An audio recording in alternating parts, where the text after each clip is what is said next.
Et c'est vrai.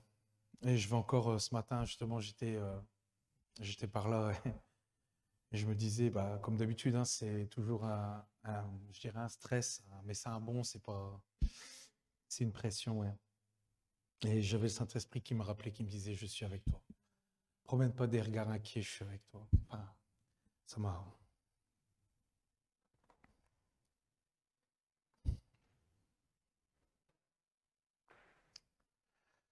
Ah ouais. Et je voudrais dire bonjour à tous ceux que j'ai pas vus et bonjour aussi à tous ceux qui regardent la vidéo, à tous ceux qui nous suivent. Et comme je le disais tout à l'heure, c'est vrai que c'était pas fait exprès, mais encore une fois, on va, à travers le message, on va voir vraiment un exemple encore de notre dépendance au Saint-Esprit. Nous allons voir vraiment à quel point le Saint-Esprit est indispensable et pourquoi il nous a été donné. C'est vrai que ça va passer par une petite période où il y aura un avertissement, où il y aura des avertissements de la part de Dieu. Mais c'est vrai que parfois, on a du mal à apporter certaines choses qu'on croit parfois dures. Mais en fait, on apporte tout simplement la parole de Dieu. Et c'est vrai que parfois, on n'est pas reçu, on n'est pas accueilli, parce que bah, justement, comme dans l'Ancien Testament, comme il y a beaucoup de prophètes, il y a beaucoup d'hommes de Dieu ou de femmes de Dieu qui ont donné parfois des messages à, à, au peuple, justement, pour avertir, parce que Dieu aime sa création, et il veut avertir avant de passer, avant qu'il y ait des jugements. Vous voyez ce que je veux dire? Et donc, il y aura une petite partie euh, concernant justement ce sujet. Excusez-moi, j'inverse. En tout cas, ouais, je rends grâce à Dieu. Merci Saint-Esprit d'être dans nos vies. Tu es tellement indispensable à ma vie et je pense parler au nom de tous en disant que tu es tellement indispensable à nos vies. Je veux encore te dire, Saint-Esprit, tu es le bienvenu au milieu de nous et tu es le bienvenu en nous. Amen. Et c'est vrai que avant justement de commencer, je voulais vraiment exprimer ma gratitude à Dieu, exprimer toute ma reconnaissance à Dieu d'être parmi vous. Et puissions-nous justement continuer d'avoir ce désir de grandir dans l'amour de Dieu. Et c'est vrai que je me remémore, et j'en parlais tout à l'heure un petit peu, je me remémore vraiment encore ce lundi, et je vous invite tous à venir parce que c'était encore vraiment une belle réunion, vraiment une réunion de prière empreinte d'amour. On était là et on déversait notre cœur devant Dieu, et on recherchait vraiment, et Dieu nous donne des directions à travers cela. Mais c'est pour tous ceux qui s'unissent dans la prière. Et c'est encore ce lundi, nous étions vraiment unis, avec le même esprit. Oh. Et comme je disais, nous déversions notre cœur devant Dieu. Et c'est vrai que le mot d'ordre qui couronnait cette réunion portait sur l'amour. Et sur ce que Dieu, justement, veut accomplir à travers cet amour, mais cet amour qui vient de lui. Pas un amour théorique. Et c'est un exemple qui m'est venu comme ça. Justement, Agathe parlait de l'imagination. Et en fait, on parle souvent, bah là, on parle du permis de conduire, parce que j'ai, pour exemple, mais c'est un détail, j'ai passé mon permis en 2003. Et comme chacun, nous avons premièrement passé le permis, ce qu'on appelle le permis théorique, où nous avons appris théoriquement tout ce qu'il faut savoir pour conduire sur les routes, tout en respectant les lois. Et ensuite vient la partie pratique où nous faisons la démonstration de ce que nous avons appris. Autrement dit, nous mettons en exercice tout ce qui vient du domaine théorique. Je dirais théorique entre guillemets. Et bien, c'est le même pour l'amour. Il y a la partie théorique où c'est vrai, nous apprenons à connaître Dieu, nous apprenons ce qu'est l'amour à travers sa parole, à travers la Bible. Et nous nous souvenons certainement justement de ces deux versets. C'est vrai que c'est parce que j'entends souvent ces versets qui sont pris, je ne sais pas si c'est pris à la légère, mais je pense qu'on a vite fait de dire aime Dieu et aime ton prochain. Vous voyez ce que je veux dire? Aime Dieu. C'est comme si justement, et j'en parlais la dernière fois à Agathe, et Agathe avait fait une prédication je n'irai pas sur ça, mais elle avait amené dans sa prédication, c'est devenu un peu comme une formule, vous savez, comme dans les fins de phrases, comme on dit, sois béni. Et c'est devenu pour beaucoup vraiment la formule du chrétien, parce qu'on est chrétien. Une formule théorique. Mais Dieu a appelé à plus. Il nous a appelé à plus que d'avoir cette connaissance, cette notion de ce qu'est l'amour. Il a appelé à en faire la démonstration, à mettre en exercice cet amour. Et l'amour véritable passe obligatoirement par un cœur de chair. Amen. Il passe obligatoirement par un cœur de chair. Et la question justement à se poser, et on va se la poser ce matin et on va y répondre, c'est comment justement avoir ce cœur de chair et qu'est-ce que cela implique de notre part. Amen. Et justement, on va commencer par le commencement parce que c'est vrai que dans la parole de Dieu, dans le Nouveau Testament, on ne parle pas clairement de cœur de chair. C'est un autre terme qui est employé. Mais je voudrais prendre comme on dit, hein, je vais commencer par le commencement. Savoir d'où vient justement le fait de ce cœur de chair, d'où vient le fait de ce cœur de pierre, de ce cœur qui est dur comme la pierre. Et je vais prendre avec vous justement dans la Bible Semeur, qui est plus simpliste, Ézéchiel 36, 25 à 28. Je répandrai sur vous une eau pure, afin que vous deveniez purs. Je vous purifierai de toutes vos souillures et de toutes vos idoles. Je vous donnerai un cœur nouveau, et je mettrai en vous un esprit nouveau. J'enlèverai de votre être votre cœur dur comme la pierre, et je vous donnerai un cœur de chair. Ouais, justement, ouais. Et je mettrai en vous mon propre esprit, et ça on va retenir pour la suite. Je mettrai en vous mon propre esprit, et je ferai de vous des gens qui vivent selon mes lois et qui obéissent à mes commandements. Ça aussi, on va en parler un petit peu après. Pour les mettre en exercice, pour les appliquer. Vous demeurerez dans le pays que j'ai donné à vos ancêtres, et vous serez mon peuple, et moi, je serai votre Dieu. Et c'est vrai qu'ici, dans le contexte, à partir du chapitre 33, nous voyons que Dieu s'adresse à Ézéchiel, qui a eu beaucoup d'épreuves aussi, parce que je regardais un petit peu, parce que c'est toujours bien quand on parcourt la parole de Dieu, de prendre le contexte, je dirais, de prendre la température. Et c'est vrai que nous avons vraiment cet homme Ézéchiel qui était courageux. Et lui, il croyait en un Dieu fidèle, il croyait vraiment en un Dieu fidèle et agissant. Et c'est quelqu'un qui a vraiment persévéré. Il a suivi toutes les instructions que Dieu lui a données. Et comme je le disais, il croyait en un Dieu fidèle, quelles que soient les circonstances. Amen, ça ne vous rappelle pas? Et ici, justement, il donne le message d'un espoir pour l'avenir, d'une promesse faite. Ici, on parle dans un premier temps au peuple d'Israël qui se trouve en captivité en Babylonie. Le peuple se tourne vers Dieu et il est prêt à se soumettre à lui. Il pourra revenir dans son pays et aura pour berger le roi David. Le peuple passera par une intervention chirurgicale du cœur. Et ça, on va en parler après. Ce message, justement, s'adressant au peuple hébreu, on peut se dire, mais qu'est-ce qu'il en est pour nous qui ne sommes pas juifs? Parce que c'est vrai que quand on prend le contexte ici, on se dit, tiens, il s'adresse au peuple hébreu. Et qui pourtant, nous sommes soumis au nouveau David qui est Jésus. Et vous allez comprendre où je veux en venir. Cette promesse d'un cœur de chair nous était-elle destinée au départ? Et justement, on voit qu'il y a un contexte derrière cette histoire. Et c'est ça qui est extraordinaire avec la parole de Dieu, c'est qu'elle peut donner beaucoup de profondeur, justement. Et justement, au milieu de la prophétie, je n'ai pas pris parce que Ézéchiel, c'est long, au milieu de la prophétie apparaît un personnage qui s'appelle le prince de Tyr.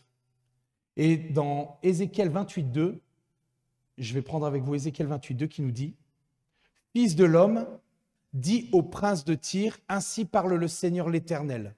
Ton cœur s'est élevé et tu as dit, je suis Dieu, je suis assis sur le siège de Dieu au sein des mers. Toi, tu es homme et non Dieu, et tu prends ta volonté pour la volonté de Dieu. » Et ici, ce qu'on voit ici, c'est qu'il y a une accusation qui est portée contre ce prince. Il se prend pour Dieu. Et ce que nous devons noter ici, c'est ça qu'il faut retenir, c'est qu'il est question d'un problème de cœur dans ces versets, dans ce chapitre. Il y a un problème de cœur à 4 reprises. Et on dit, ton cœur s'est élevé. Et la conséquence prévue, forcément, était le jugement et la mort. Et cela ne vous rappelle rien. Si on prend la suite du chapitre, on se rend compte que ce problème de cœur n'est pas adressé au roi de Tyr seul. Il est assimilé à Adam ou à l'humanité déchue en général. Amen. Donc ce jugement s'adresse à tout le monde, pas seulement au peuple hébreu. Mais bon, ça je pense que vous le savez, mais c'est toujours bien de prendre, comme on dit, le commencement. Et le problème principal de ce cœur dur comme la pierre, c'est quoi? Et c'est à chaque fois la même chose. C'est l'orgueil ou l'ego. Un véritable problème, justement, qui vient du cœur humain. Et quand on parle de pierre, mais je ne parle pas de l'apôtre, hein. Quand on parle de pierre, ce n'est pas anodin. Parce que justement, j'ai regardé un petit peu, la pierre, de par sa dureté, est imperméable. On ne peut accéder à l'intérieur de cette pierre. Et de ce fait, elle est insensible, complètement insensible à son environnement. C'est vrai qu'avec les siècles, elles peuvent être polies par l'eau. On a l'exemple avec David. Mais par contre, durant la vie d'un homme, la pierre ne bouge pratiquement pas. C'est une image, hein. Un arbre peut plier à cause du vent. Une plante peut mourir par manque d'eau. Mais une pierre, le vent ne lui fait rien. L'absence d'eau ne change absolument rien, car elle est insensible de manière générale à son environnement. Et on dit même qu'elle est morte. Et justement, même dans le monde, quand on y regarde de plus près, lorsque quelqu'un est insensible, vous savez ce qu'on lui dit? Ouais, dans le monde, on dit souvent ça.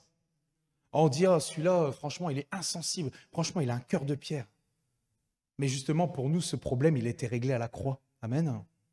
Et pour ceux qui se soumettent au Père par la foi, au nouveau David, donc Jésus, il ôtera justement ce cœur dur comme la pierre et donnera un cœur de chair. Et cela nous est confirmé justement dans le Nouveau Testament, mais ce n'est pas sous la forme de... Enfin, si, c'est les cœurs, mais c'est une autre image qui est prise. Dans la Bible Semeur, 2 Corinthiens 3, 3, 4. Je n'ai pas imprimé chez moi, alors les feuilles sont un peu plus épaisses. Pardonnez-moi si j'ai du mal à tourner mes pages.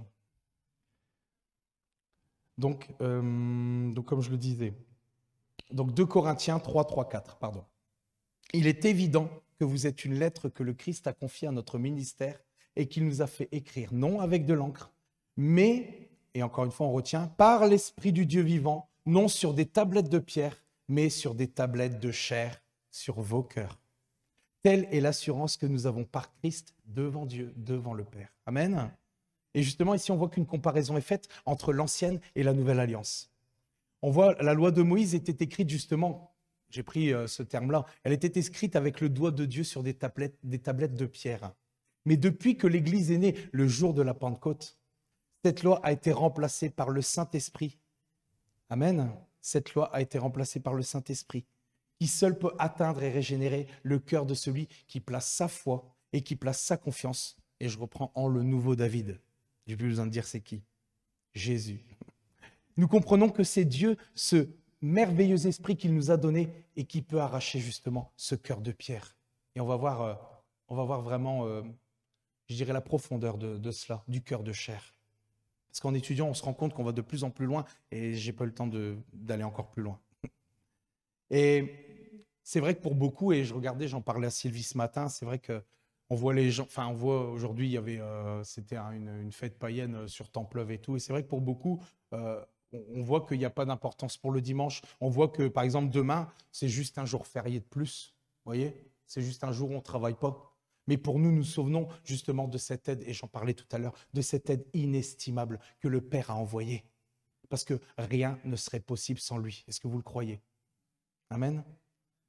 Il permet, et justement, c'est ça que je me disais, et je pèse mes mots, que Jésus soit tout et en tous. Ça résume tout. Et je me souviendrai toujours de Michel qui disait ça. Que Jésus soit tout et en tous, ça résume tout. Amen. Grâce au Saint-Esprit, voilà notre but. Et justement, je voulais revenons au message ici. Et justement, si je parle de ces deux états du cœur, c'est que le cœur de chair que Dieu nous a donné est sensible à lui. Il est perméable à son amour et il manifeste son amour, et on va aller plus loin. Mais il peut être aussi fragile. Il peut se laisser envahir et toucher par ce qui est extérieur à lui. Et on parlera justement à ce moment-là de menaces de l'extérieur. Vous allez voir où je vais en venir. Et personne, malheureusement, personne n'est à l'abri de manifester parfois de nouveau ce cœur dur. Car nous sommes nés avec justement ce cœur de pierre spirituellement. Amen. Donc comme je le disais, le Seigneur nous a donné un cœur nouveau, un cœur de chair, mais il nous met en garde. Et c'est ça. C'est là où je veux en venir. Et je vais prendre avec vous le Proverbe 4, 23 dans la version Semeur. Et j'aime bien la version Semeur ici. Pratique. Par-dessus tout, veille soigneusement sur ton cœur, car il est à la source de tout ce qui fait ta vie. Amen. Et justement, souvenez-vous, quand je parlais du permis de conduire, où il nous est donné des conseils, où il nous aide justement à prévenir le danger. Parce que c'est pareil au niveau du permis de conduire. Et je voulais l'apporter. Et dans notre cas, la parole nous dit de protéger notre cœur, de le nourrir. Notre cœur n'est pas une poubelle et on doit y faire attention. Amen. Ça, c'est quelqu'un qui a dit ça et ça m'a plu quand je l'ai entendu. Notre cœur n'est pas une poubelle et c'est vrai qu'on doit parfois faire attention même à ce qu'on regarde, à ce qu'on laisse pénétrer par nos yeux et par nos oreilles. Amen. On doit vraiment faire attention à cela. Donc on doit protéger notre cœur, on doit le nourrir, on doit veiller sur lui, car il y a des menaces dans ce monde. Et croyez-moi, et on en parlait lundi, que le diable fera tout ce qu'il faut, justement pour que nous puissions avoir des manifestations de ce cœur dur comme la pierre. Parce que justement, il rôde et il cherchera la moindre occasion. Amen. Donc veillons et gardons notre cœur. Et vous savez, parce qu'on dit, on donne donc le cœur de chair, on sait que si on étudie, le cœur de chair n'est pas instantané, et on va en parler.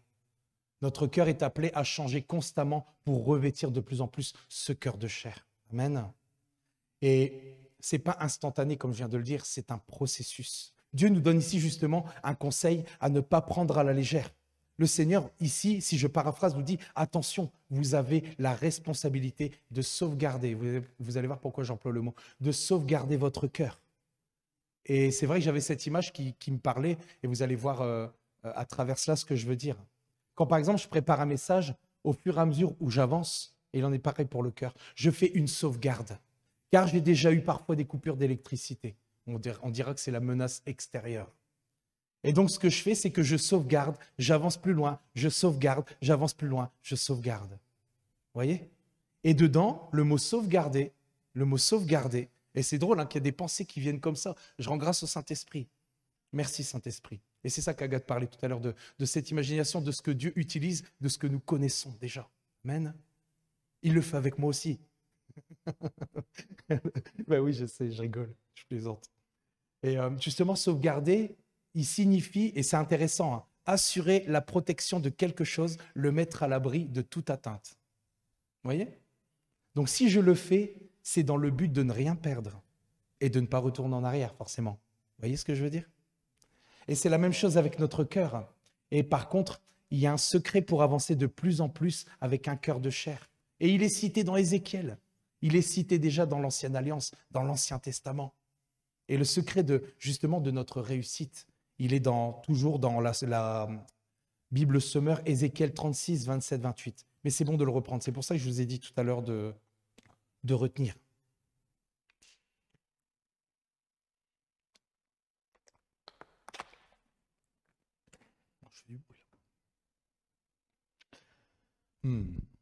Je mettrai en vous mon propre esprit et je ferai de vous des gens qui vivent selon mes lois et qui obéissent à mes commandements pour les appliquer.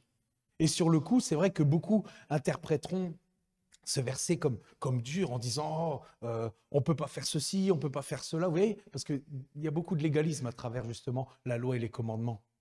Mais moi, et vous savez quoi, avec le temps, je comprends tout autre chose. Moi, ce que je comprends, c'est tout l'inverse. Moi, je comprends justement qu'à travers ce verset, Dieu nous appelle à la liberté. Et je crois même avoir compris dans ton parler en langue tout à l'heure que tu disais le mot liberté. Il nous conduit à aimer de plus en plus et véritablement. Pourquoi? Car si par son esprit nous faisons mourir justement toutes les actions et les désirs de la chair, c'est-à-dire tout ce qui est contraire à la nature même de Dieu, parce que c'est ça. Ces commandements ne sont pas pénibles quand on a compris la nature de Dieu, quand on a compris la sainteté de Dieu, quand on a compris l'amour de Dieu. Parce que tout ça va nous mener dans une seule direction, à grandir de plus en plus dans son amour.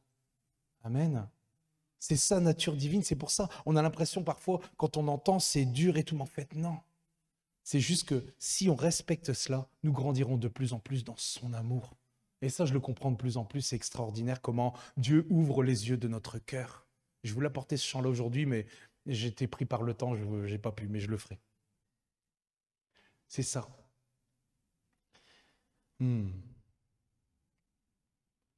Tout ce qui est contraire à la nature de Dieu même. Et si nous faisons cela, justement, alors nous posséderons cet amour authentique et Dieu pourra déverser librement et de plus en plus le fruit de l'esprit en nous. On en parlait lundi. Car l'amour de Dieu, justement, et c'est important de le souligner, non pas comme une formule, mais avec profondeur, de dire que l'amour de Dieu est répandu dans nos cœurs par son esprit, quelle grâce. Mais ce n'est pas, comme je le dis, une formule magique, elle demande une opération à cœur ouvert. Et vous allez comprendre pourquoi je dis une opération à cœur ouvert. Et cela est parfois douloureux. Car nous avons tous des bagages différents et nous venons tous d'horizons différents, je dirais. Et malheureusement, parfois, c'est vrai qu'il y a des séquelles qui subsistent, que ce soit des liens générationnels ou ce soit des traumas dans l'enfance ou d'autres choses. Et justement, je prenais ce premier exemple. Après, c'est vrai que je peux la citer parce que mais je ne savais pas qu'elle avait eu ce parcours-là, Joyce Meyer. Je la connais je connais un petit peu de plus en plus, mais je ne savais pas qu'elle avait eu ce parcours. En fait, cette femme-là, c'était quelqu'un justement qui a été abusé, maltraité dans son enfance par un grand nombre de personnes. Franchement, quand on regarde, on dirait pas. On voit comment Dieu a pu transformer son cœur. Et justement, elle a développé un cœur dur, c'est elle qui le dit. Elle a développé ce cœur dur. Et parfois, certains cœurs se sont endurcis car ils ne veulent plus être blessés. Et vous savez quoi, voilà, j'en connais un rayon, je ne vais pas citer. Elle étudiait la parole de Dieu et elle avait le désir justement d'être ce que Dieu voulait qu'elle soit. Seigneur, fais ce que toi seul sais faire. Mais elle s'est rendue compte qu'il y avait une opposition en elle, qu'elle avait du mal à être clémente, à vivre selon l'amour, car son cœur était endurci. Et d'ailleurs, elle dit, j'ai trouvé que j'avais du mal à pardonner aux autres et qu'elle avait beaucoup de rancune. Et qu'elle avait beaucoup de rancune. Et elle dit que Dieu a fait un grand travail en elle par son esprit et elle a été libérée. Amen. Et c'est comme ça qu'elle a grandi de plus en plus dans l'amour de Dieu. Amen. En étant libérée de tout ce qui est opposé à Dieu, tout ce qui est opposé à sa nature. Amen. Vous savez, je parle à ce niveau-là. J'ai parlé à un niveau, mais il y a tellement de domaines, il y a tellement de niveaux différents. Je parle de ce niveau-là, mais comme je dis, il y en a tellement de différents. Et totalement opposés, je dirais, dans lesquels nous avons besoin de guérison, besoin que Dieu retire, et ça c'est intéressant, retire les parties du cœur qui se sont calcifiées. Parce que ça existe, ça, le cœur qui se calcifie. Un taux de calcium trop élevé. Et dans ces exemples-là, on peut très bien citer, parce que là, j'ai cité un exemple qui est quand même, pas extrême, mais voilà. Mais on peut parler très bien de la colère, du légalisme, de la religiosité, des cancans, et il y a beaucoup d'autres choses. Beaucoup d'autres choses. J'ai pris les premiers qui sont tombés. Il y a tellement de choses. Et d'ailleurs, justement, quelqu'un a reçu une vision, et on connaît, il y a une personne qui a reçu une vision ici, où elle voyait justement un corps allongé. Et ce corps, en fait, se faisait opérer. Et là, un cœur de pierre était arraché, et un cœur de chair y était mis à la place. Et c'est exactement ce que Dieu veut faire ici et maintenant dans le corps de Christ. Amen. Dans cette saison, afin de revêtir vraiment cet amour authentique, le caractère de Dieu sous toutes ses facettes. C'est ce que Dieu veut faire ici. Il n'y aura plus de les faux semblants, il n'y aura plus de tout ça. Moi, je pense que, et c'est ce que j'avais sur le cœur, et on en parlera tout à l'heure, Dieu dit stop à tout cela. Dieu, maintenant, désire vraiment que les cœurs soient transformés, que les cœurs soient changés, que nous puissions avoir cette disposition, que nous puissions vraiment permettre à Dieu d'intervenir avec son bistouri à cœur ouvert. Amen. Et c'est ça que je retiens de lundi et que je retiens de la température de ce qui se passe là où est l'Esprit de Dieu autour de nous. Amen.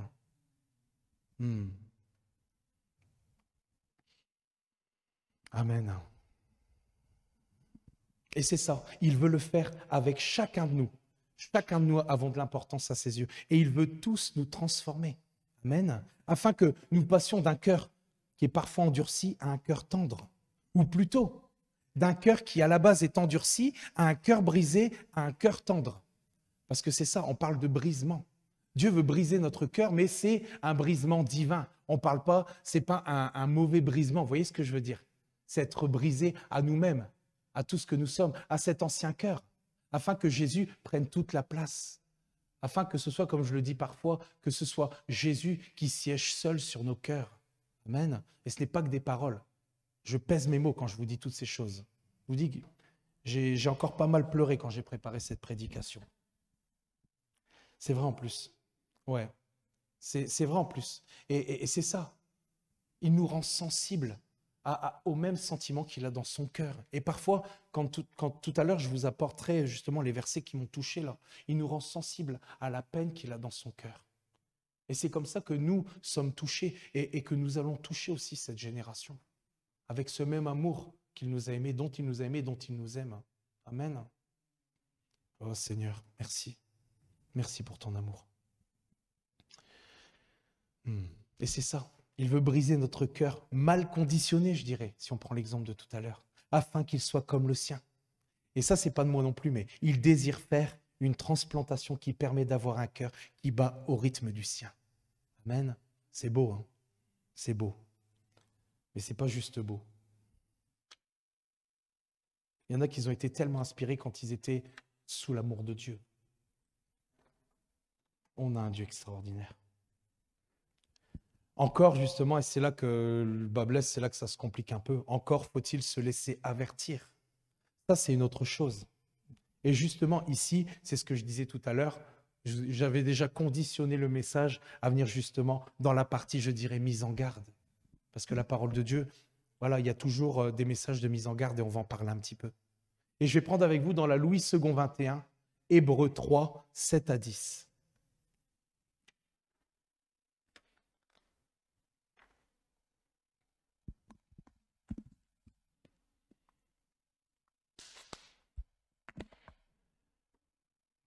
C'est pourquoi, et c'est intéressant, c'est pourquoi, et encore on retient, comme le dit le Saint-Esprit, aujourd'hui, si vous entendez sa voix, n'endurcissez pas vos cœurs.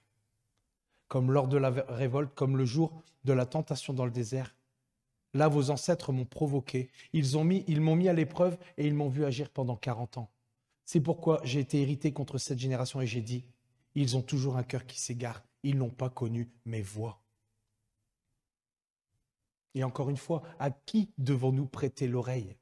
Qui devons-nous prêter notre attention? Qui devons-nous écouter? Le Saint-Esprit.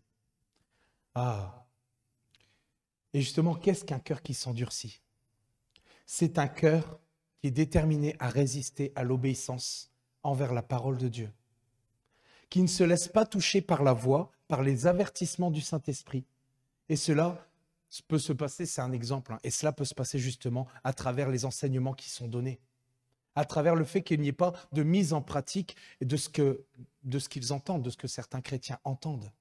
Ils ne permettent pas à Dieu d'entrer dans certains domaines de leur vie. Et c'est pour ça que tout à l'heure, je parlais du bistouri avec le fait d'être à cœur ouvert. Parce qu'en étant à cœur ouvert, Dieu peut intervenir dans tous les domaines de nos vies. Amen. Merci Seigneur. C'est ça. Quelqu'un qui résiste à l'obéissance envers la parole de Dieu. Ils ne permettent pas à Dieu d'entrer dans certains domaines, et c'est ce que je viens de dire. L'endurcissement s'installe au fur et à mesure qu'ils continuent d'entendre sans obéir à la parole de Dieu. Parce que leur cœur est ailleurs. Et Jésus, justement, il dit dans Jean 14, « Ceux qui m'aiment, ce sont ceux qui gardent ma parole et qui m'obéissent. » Et il dit le contraire aussi. Il dit que ceux qui ne l'aiment pas ne gardent pas sa parole et ils ne prennent pas garde au commandement. Amen. Et je dirais même, justement, ceux qui aiment gardent la parole de Dieu et y obéissent. Et dans Luc 6, on dit, justement, « Pourquoi m'appelez-vous Seigneur, Seigneur, et ne faites-vous pas ce que je dis ?» Parce que c'est ce qui se passe, je pense, dans le monde, dans l'Église en général, je parle, que oui, on dit Seigneur, Seigneur, mais on va étudier justement le fait, vous vous souvenez du verset dans l'Apocalypse qui nous dit, parce qu'il y a des personnes, des chrétiens, qui ont fait certaines œuvres, mais il dit, ce que j'ai contre toi, c'est que tu as abandonné ton premier amour. Amen. Et on va en parler justement un petit peu après. Ah, c'est ça. Pourquoi me dites-vous Seigneur, Seigneur, et ne faites-vous pas ce que je dis? Et où est notre cœur? Notre cœur, il est où? Et je vais prendre avec vous Matthieu 6, 21 qui nous dit, c'est bref, hein, mais ça en dit long. Matthieu 6, 21.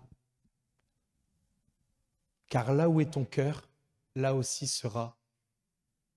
car là où est ton trésor, pardon, là aussi sera ton cœur. Où est notre trésor? En haut ou en bas? Beaucoup ont bien commencé. La parole de Dieu, elle nous le dit que beaucoup ont bien commencé. Mais Dieu dit stop, justement. Vous savez ce que ça veut dire quand on dit faire la sourde oreille? Vous voyez?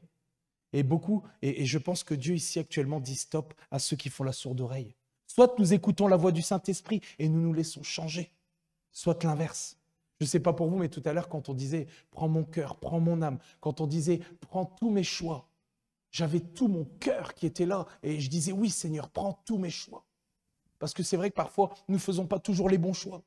Et avec leur cul, nous disons « Seigneur, je n'ai pas pris les bonnes décisions, mais Seigneur, je veux que tout concourt pour mon bien, je veux que tout concourt pour ma famille, je veux que tout concourt pour cette assemblée. Amen, pour cette ville. » Ça va concourir si nous le demandons, si nous avons un cœur bien disposé. Parce que justement, Dieu, il juge des sentiments du cœur. Il sait partout, il connaît nos cœurs. Il sait où sont placés nos cœurs. Amen. Et c'est pour ça que nous devons veiller sur notre cœur. Amen. Plus que toute autre chose. Et c'est ça. Ou soit nous écoutons le Saint-Esprit et nous nous laissons changer. ou comme je le disais, soit l'inverse. Les messages comme celui d'aujourd'hui et qui possèdent des avertissements de la part de Dieu ne sont pas évidents à apporter et à entendre parfois. Ben oui. On préfère, c'est vrai, et quelqu'un le disait, souvent des messages où on parle de bénédiction, où on parle de prospérité. Mais il n'y a rien de nouveau. Même si je n'oserais jamais me comparer à tous ceux qui ont donné des avertissements avant. Parce que quand on voit comment ils étaient mal accueillis parfois, quand on voit comment ils ont été pourchassés, comment ils étaient poursuivis, c'est effroyable. Alors qu'ils étaient là, c'est vrai que des fois il y avait des jugements, mais la plupart du temps, Dieu apportait des avertissements parce qu'il aime sa création, parce qu'il aime son peuple et parce qu'il veut que notre cœur change. Mais quand nous avons vraiment cette révélation, et j'en parlais, la révélation de ce que Dieu a fait, la révélation de son amour, c'est un amour qui est extraordinaire, pas un amour de bisounours, mais c'est un amour qui demande du changement pour que nous aussi, nous puissions aimer et que nous puissions faire cette démonstration d'amour avec le cœur de Dieu, au rythme du cœur de Dieu. Amen. Mais Dieu, justement, continue. Et j'avais déjà fait une prédication par rapport au fait que Dieu continuait d'envoyer des invitations à son peuple afin qu'il ait la vie éternelle. Amen. Parce que Dieu nous aime. Dieu aime son Église. Dieu aime sa création. Et son but, c'est qu'aucun ne se perde. Amen. Et d'ailleurs, justement, regardons ce qui nous est dit un petit peu plus bas dans Hébreux 3. Parce que j'ai pris la première partie d'Hébreux 3. Et là, je prends la deuxième partie d'Hébreux 3 dans la Louis II 21, au verset 14 et 15. Pour vous montrer que le tout ce n'est pas de démarrer, le tout ce n'est pas de bien débuter. Et vous allez voir ici, on va un petit peu plus loin là-dessus. En effet, nous sommes devenus les compagnons de Christ pourvu que nous retenions fermement jusqu'à la fin notre position première. Amen. Aussi longtemps qu'il est dit, et je parle pour aujourd'hui, aujourd'hui, si vous entendez sa voix, n'endurcissez pas votre cœur comme lors de la révolte. Amen. Et vous savez, si je dis cela, moi je sais que Dieu déverse son amour en moi et je sais que quand je le dis, je veux le dire avec toute la douceur parce que je sais que Dieu le fait à travers moi et c'est à travers la douceur, à travers l'amour. Donc si je dis tout cela, c'est parce que justement, il est dit une chose importante qui a été prophétisée dans la fin des temps. Et c'est vrai qu'on est dans la fin des temps. Et c'est dans Matthieu 24, 12, 13.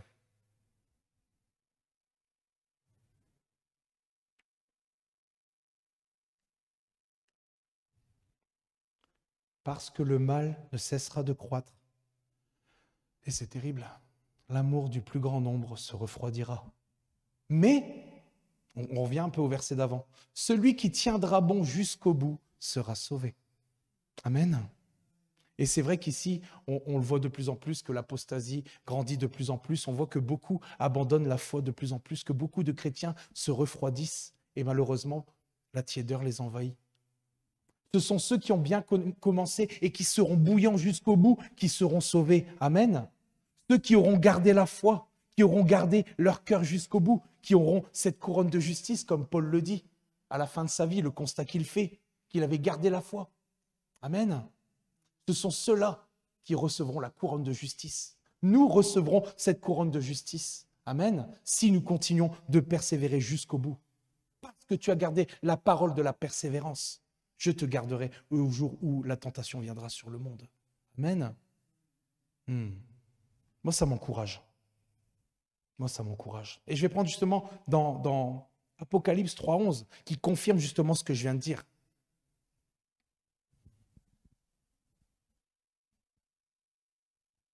Apocalypse 3.11, presque. Presque. Vous le croyez? Je viens bientôt. C'est vrai qu'on l'a souvent dit, mais moi je pense que le je viens bientôt, il n'a jamais été aussi proche.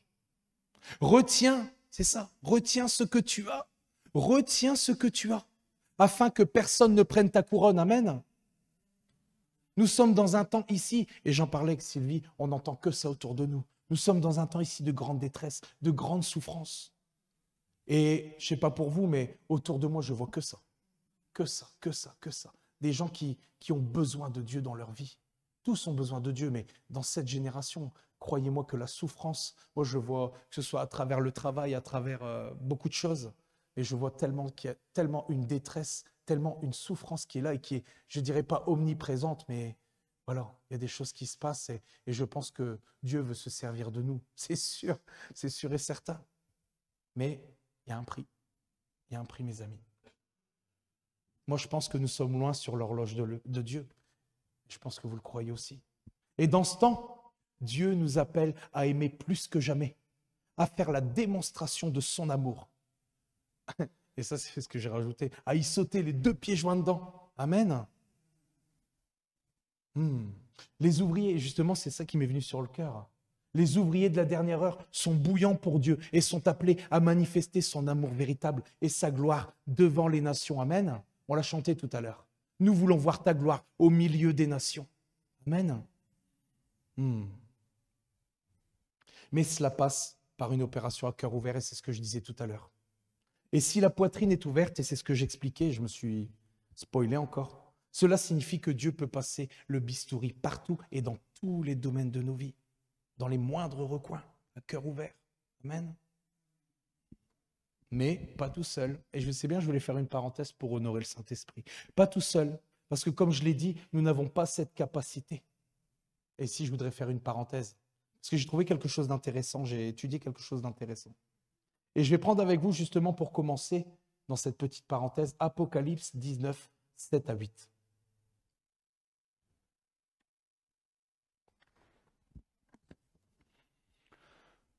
Réjouissons-nous et soyons dans l'allégresse et donnons-lui gloire, car les noces de l'agneau sont venues et son épouse s'est préparée. Et il lui a été donné de se revêtir d'un fin lin éclatant, pur, car le fin lin, ce sont les œuvres justes des saints. Donc là, ici, on nous a dit que l'épouse s'est préparée. Le cœur de Pierre a été brisé pour revêtir justement ce cœur de chair. Le cœur s'est laissé transformer et seul le Saint-Esprit avec un grand seul, le Saint-Esprit peut faire ses œuvres. Je dis cette œuvre, mais je parle de ses œuvres en nous, ses œuvres de changement. Et nous ne pouvons rien produire par nous-mêmes.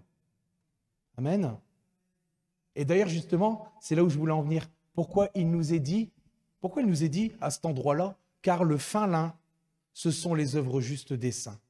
Car le fin lin, ce sont les œuvres justes des saints. Et je vais répondre par un autre verset, et c'est marrant, c'est dans Ézéchiel. Vraiment, c'est Ézéchiel aujourd'hui. Hein.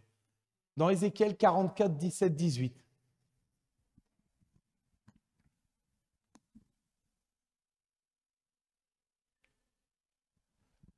Il nous est dit dans Ézéchiel 44, 17, 18, « Lorsqu'ils franchiront les entrées du parvis intérieur, ils mettront des habits en lin. Ils ne porteront rien qui soit en laine, et quand ils feront le service aux entrées du parvis intérieur et dans le temple, ils porteront des coiffes en lin, ça fait beaucoup de lin, hein, sur la tête et des caleçons en lin sur les hanches. Ils ne mettront pas de ceinture pour ne pas provoquer la transpiration. » Ouais, je pense que Agathe sait déjà. Quand les sacrificateurs lévites, justement, servaient dans le temple, ils devaient porter du fin lin, qui possède justement une action contraire par rapport à la laine. Et le fin lin faisait qu'ils ne suaient pas, qu'il n'y avait pas la transpiration. Et vous savez ce que représente la sueur? Elle représente le travail de l'homme, les œuvres humaines, les efforts humains. D'ailleurs, justement, je ne sais pas si c'est pour vous, mais il existe une expression qui dit « je l'ai fait à la sueur de mon front ». Vous avez entendu ça? C'est-à-dire que c'est par nos propres forces, nous essayons d'accomplir des œuvres justes. Et cette sueur ne sent pas bon aux narines de Dieu, je dirais. Vous voyez ce que je veux dire? Mais au contraire, ouais. Je crois que c'est aux narines de tout le monde. Mais au contraire, comme le dit la parole de Dieu, le fin lin évite la sueur et elle représente les œuvres pures de l'esprit. Amen. Ces œuvres sont agréables aux narines du Père. Elles sont les œuvres de la grâce dégagée par le parfum de Christ. Amen. En nous, par son esprit. Car nous sommes appelés, et c'est ça, nous sommes appelés à ne plus vivre. Nous sommes appelés à mourir. Pourquoi? Afin de laisser Christ vivre en nous. C'est le but. Amen. Et à travers nous, pour manifester tout le fruit de l'esprit. C'est pour cela la sanctification. C'est pour que nous apprenions à aimer de plus en plus. Que tout ce qui retient cet amour que Dieu veut déverser en nous, toute cette plénitude, puisse se développer en nous.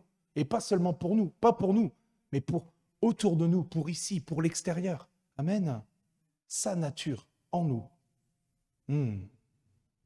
Manifester tout le fruit de l'esprit au milieu de nous et pour toucher cette génération en souffrance. Amen. Eh ben, j'en ai parlé de l'amour aujourd'hui, hein, mais c'est pas l'amour bisounours. Hein.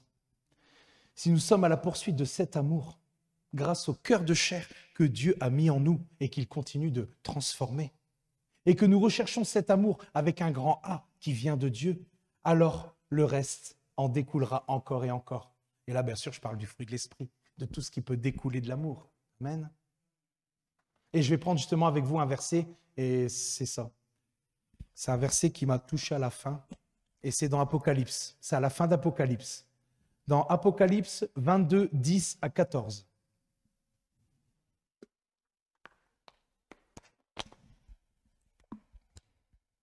Écoutez bien, hein, parce que c'est ce que je pense que Dieu, ce que j'ai reçu sur mon cœur. Et il ajouta, ne tiens pas secrètes les paroles prophétiques de ce livre, car le temps de leur accomplissement est proche. Que celui qui commet le mal continue à mal agir. Que celui qui est impur continue à s'adonner à l'impureté. Mais que celui qui est juste continue à faire ce qui est juste et que celui qui vit pour Dieu, j'aime bien cette version, que celui qui vit pour Dieu continue à vivre pour lui. Oui, dit Jésus, et là encore une fois, je viens bientôt. C'est pas fait exprès, à mon avis, c'est un signe. J'apporte avec moi mes récompenses pour rendre à chacun selon ce qu'il aura fait, mais pas nos propres œuvres. Je suis l'alpha et l'oméga, le premier et le dernier, et je veux le proclamer en même temps, le commencement et la fin. Heureux ceux qui lavent leurs vêtements. Intéressant. Ils auront le droit de manger du fruit de l'arbre de vie et de franchir les portes de la ville. Amen. Et ici, ce que j'ai sur le cœur, c'est que le mot d'ordre pour cette génération, ce que dit l'Esprit justement, vous voyez quand on dit que l'Esprit s'adresse à l'Église, ce que l'Esprit dit à l'Église dans cette génération, et ce qu'il dit aussi dans beaucoup d'assemblées, quand on prend un peu la température en ce moment, c'est marcher pleinement, entièrement, je dirais même extrêmement, dans la vérité et dans l'amour, car le reste ne tiendra plus. Car le reste ne tiendra plus. Ceux qui veulent rester avec un cœur dur, ceux qui ne prennent pas garde justement aux avertissements du Saint-Esprit, ceux qui ont abandonné leur premier amour, et j'en parlais tout à l'heure, ceux qui n'ont plus cet amour qu'ils avaient au début, cet amour, et c'est pour ça que j'ai pris ce chant, cet amour éteint par l'habitude, qu'ils ne mettent pas ou plus Jésus en premier, ceux qui entendent mais qui n'obéissent pas, ceux dont la bouche parle d'amour mais dont le cœur est éloigné, dont le cœur poursuit les choses d'en bas, poursuit ses propres intérêts, et on revient au cœur du début, le cœur de Pierre. Ceux-là ne tiendront plus. Et là, justement, c'est là qu'il y a... Parce qu'on remarque qu'à chaque fois, quand il y a un jugement, il y a séparation. Soit le cœur sera la poursuite des choses d'en bas, de ses propres intérêts. Et là, malheureusement, ce sera la première partie du verset d'Apocalypse qui s'accomplira. Que celui qui commet le mal continue à mal agir. Et que celui qui est impur continue à s'adonner à l'impureté. Mais ce n'est pas ce que je réclame. Moi, ce que je réclame, c'est l'autre pour nous tous. Soit le cœur sera à la poursuite de Dieu, des choses d'en haut, et cherchera à devenir comme son Seigneur. Sois mon Seigneur, ma vie t'appartient. Il cherchera toujours à grandir dans cet amour. Et là, il verra la partie du verset d'Apocalypse s'accomplir. Mais que celui qui est juste continue à faire ce qui est juste et que celui qui vit pour Dieu continue à vivre pour lui. Merci pour la confirmation, Saint-Esprit. Le réveil commence par sa maison, amen, mais le jugement de Dieu aussi. Et qui dit jugement, comme je le disais, dit séparation.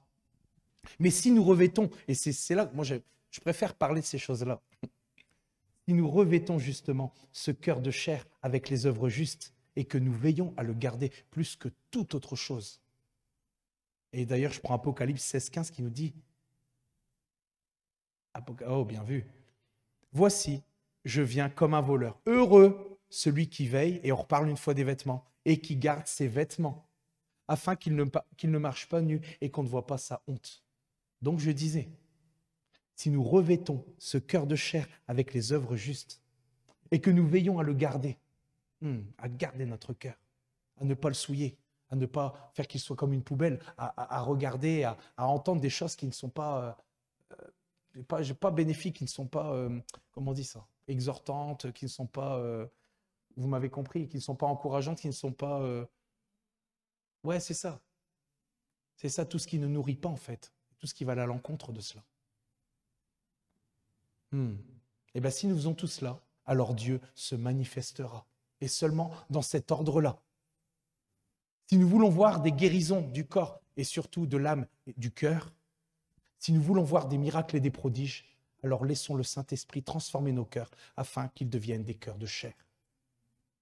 Des cœurs tendres, c'est bien le mot, des cœurs tendres, comme le sien. Car la puissance de Dieu, et on en a parlé lundi décidément, car la puissance de Dieu par son esprit coulera à travers des canaux d'amour. Nous sommes chacun un canal par lequel Dieu veut passer pour manifester sa gloire et son amour devant les nations.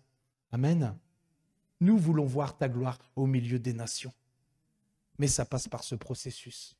Ce n'est pas l'amour comme on pourrait penser. C'est le véritable amour, l'amour authentique. Mais elle demande un changement du cœur. Amen.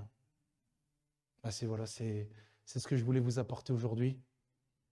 Et croyez-moi que tout ce que j'ai dit à travers ce message vraiment est empreint d'amour. Et je sens vraiment le Saint-Esprit qui confirme ces choses-là.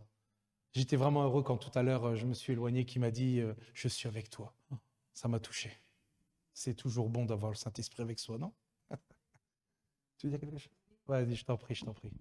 Et en fait, je réfléchissais, je ne sais pas si vous connaissez les cœurs qui sont les Takotsubo.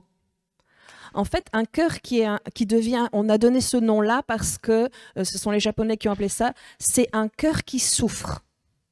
Donc, dans le naturel, le cœur a une forme particulière parce qu'il a souffert. Et les Japonais l'ont appelé, parce qu'ils ont découvert ça, Takotsubo, qui veut dire en fait vase amphore. Et en fait, il se serre. Et certaines personnes qui ont vécu des drames, des difficultés, des grands chagrins, dans leur physique, alors que c'est une expérience qui est au niveau de l'âme, au niveau de leur esprit, leur cœur physique est en train de subir. Et ils bougent. Bon, c'est réversible qui sont aidés, mais les gens en meurent tellement il y a eu du chagrin, tellement il y a eu de la peine. Vous pouvez aller voir, c'est scientifique, ça s'appelle le cœur Takotsubo. Et ils se sont rendus compte aussi que les gens qui étaient toujours fâchés, qui étaient colériques, développaient une rigidité au niveau des artères, au niveau du cœur. Et c'est ça que j'aime bien, d'avoir un cœur de chair, mais d'avoir un cœur tendre. Et comme quoi, il y a des choses qui s'inscrivent dans le naturel comme dans le spirituel. Et Dieu veut qu'on soit ces cœurs tendres. Et ça permet un cœur en bonne santé. Une attitude d'amour permet un cœur en bonne santé. Moi, je suis convaincue. Et quand on a abandonné la colère, les choses comme ça, il y a une régénération qui vient. Et on a ce cœur tendre, on a ce cœur de chair, dans le spirituel comme dans le naturel. Voilà, c'était juste la parenthèse que je voulais faire.